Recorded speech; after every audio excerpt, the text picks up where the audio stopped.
ये चैनल केवल मनोरंजन के लिए है। हम किसी भी प्रकार के अंधविश्वास को बढ़ावा नहीं देते। कहते हैं कुछ जगहें नक्शों पर तो मौजूद होती हैं, लेकिन उन्हें इंसानों के लिए नहीं बनाया जाता। कुछ रास्ते ऐसे होते हैं जिन्हें पार करने के बाद आदमी वापस लौट तो आता है, लेकिन वैसा नहीं रहता जैसा पहले था। और ऐसी ही एक जगह थी देवताल। घने काले पहाड़ों के बीच बसा एक छोटा सा गांव, जहां सूरज ढलते ही दरवाजे बंद हो जाते थे, जहां बच्चे शाम के बाद बाहर नहीं निकलते थे, और जहां हर रात ठीक 11:30 पर एक ऐसी ट्रेन गुजरती थी जो 30 साल पहले ही नष्ट हो चुकी थी। रजत शहर से आया हुआ एक युवा शिक्षक था। नई नौकरी, नए सपने और नई जिंदगी की उम्मीदें लेकर वो देवताल पहुंचा था। लेकिन उसे नहीं पता था कि ये गांव उसके लिए नौकरी नहीं, मौत लेकर आया है। पहली ही रात उसने अपने क्वार्टर की खिड़की से उस पुराने रेलवे फाटक को देखा। लाल बत्ती अपने आप जल उठी थी। भारी लोहे का फाटक धीरे धीरे नीचे गिर रहा था और कोहरे के बीच दर्जनों परछाइयां खड़ी थीं, बिल्कुल खामोश, जैसे किसी ट्रेन का इंतजार कर रही हों। तभी उसके कमरे का दरवाजा अपने आप खुल गया। दरवाजे पर एक पुराना रेलवे गार्ड खड़ा था। उसकी वर्दी सड़ी हुई थी, आंखें सफेद थीं और उसके शरीर से पानी टपक रहा था। गार्ड ने बिना कुछ कहे एक आधा जला हुआ टिकट रजत के पैरों के पास फेंक दिया। रजत ने कांपते हाथों से टिकट उठाया। उस पर लिखा था काल एक्सप्रेस और यात्री का नाम था रजत। अगली सुबह रजत ने गांव के हेडमास्टर विद्याधर को वो टिकट दिखाया। टिकट देखते ही उनका चेहरा पीला पड़ गया। हे भगवान, उन्होंने तुम्हें चुन लिया है। कौन उन्होंने, और ये काल एक्सप्रेस क्या है? 30 साल पहले 20 अक्टूबर 1994 की रात यहां एक भयानक रेल दुर्घटना हुई थी। मूसलाधार बारिश में पूरी ट्रेन पटरी से उतरकर काली झील में समा गई थी। 150 लोग मारे गए थे और तब से हर रात उनकी आत्माएं उसी ट्रेन का इंतजार करती हैं। और ये टिकट?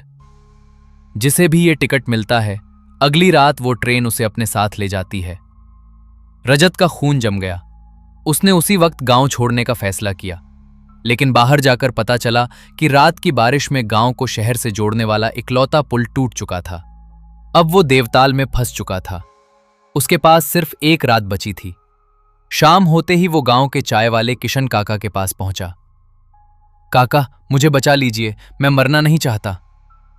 किशन काका कुछ देर चुप रहे, फिर धीरे से बोले, एक रास्ता है, लेकिन वो मौत से भी ज्यादा डरावना है। कौन सा रास्ता? ये टिकट वापस करना होगा, उस काली झील को जहां ट्रेन डूबी थी। रात के 11 बजे से पहले तुम्हें जंगल पार करके झील तक पहुंचना होगा। लेकिन याद रखना, चाहे कुछ भी हो जाए, झील के पानी में मत देखना। अगर तुमने पानी में झांक लिया तो टिकट बाहर रह जाएगा और तुम अंदर चले जाओगे। रात 10 बजे रजत अकेला जंगल की तरफ निकल पड़ा। जंगल असामान्य रूप से शांत था। न कोई पक्षी, न कोई जानवर, सिर्फ उसके कदमों की आवाज। और कुछ देर बाद उसे महसूस हुआ कि कोई उसका पीछा कर रहा था। ठक ठक ठक। वो रुका, आवाज भी रुक गई। उसने पीछे मुड़कर देखा। कोहरे के बीच 2 सफेद आंखें चमक रही थीं, लेकिन अगले ही पल वे गायब हो गईं।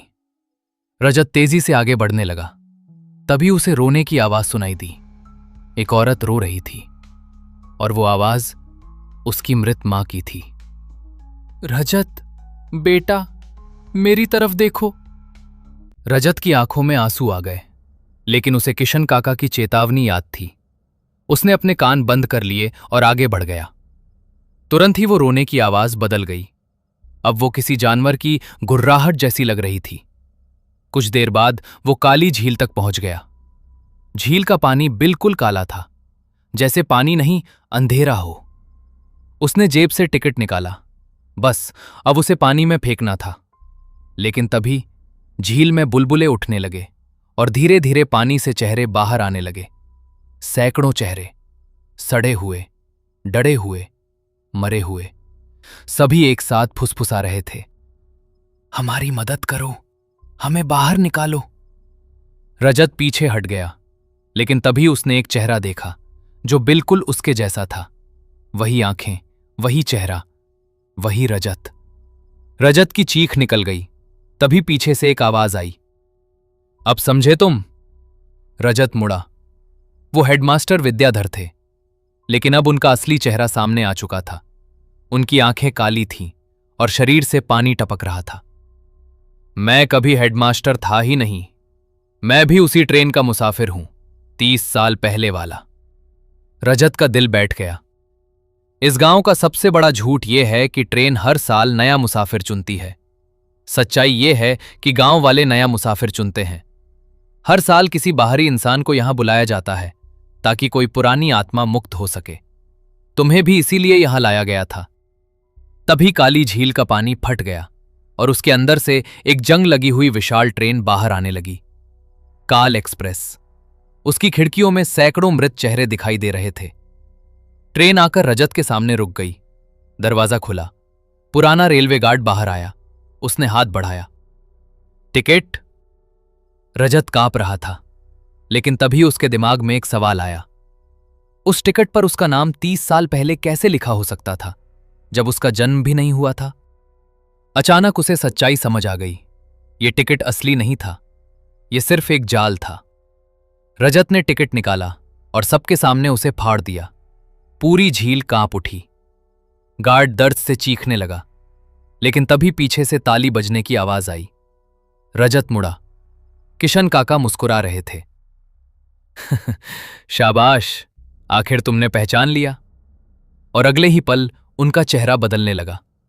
वो बूढ़े चाय वाले नहीं थे। वो वही रेलवे गार्ड था जिसकी गलती से 30 साल पहले हादसा हुआ था। वो हर साल किसी नए इंसान को बलि बनाकर खुद बचता आया था, लेकिन इस बार खेल खत्म हो चुका था। तभी ट्रेन से सैकड़ों आत्माएं बाहर निकली। उन्होंने गार्ड को पकड़ लिया। गार्ड चीखता रहा, रहाई की भीख मांगता रहा, लेकिन कोई फायदा नहीं हुआ। आत्माएं उसे घसीटकर काल एक्सप्रेस के अंदर ले गईं। फिर ट्रेन धीरे धीरे कोहरे में गायब हो गई और पहली बार देवताल का फाटक शांत हो गया। लाल बत्ती बुझ गई, अलार्म बंद हो गया। श्राप खत्म हो चुका था, लेकिन सबसे बड़ा सच अभी बाकी था। तभी झील से एक आवाज आई, रजत। और अचानक रजत को सब याद आ गया। वो भी उसी ट्रेन का मुसाफिर था। वो भी 30 साल पहले उसी दुर्घटना में मर चुका था। उसे हर साल नई पहचान देकर वापस भेजा जाता था ताकि असली दोषी को खोजा जा सके। और आज आखिरकार वो दोषी मिल चुका था।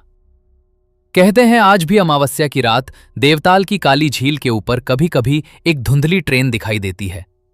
लेकिन अब वो किसी नए मुसाफिर की तलाश में नहीं होती, बल्कि अपने घर लौटने की कोशिश कर रही होती है।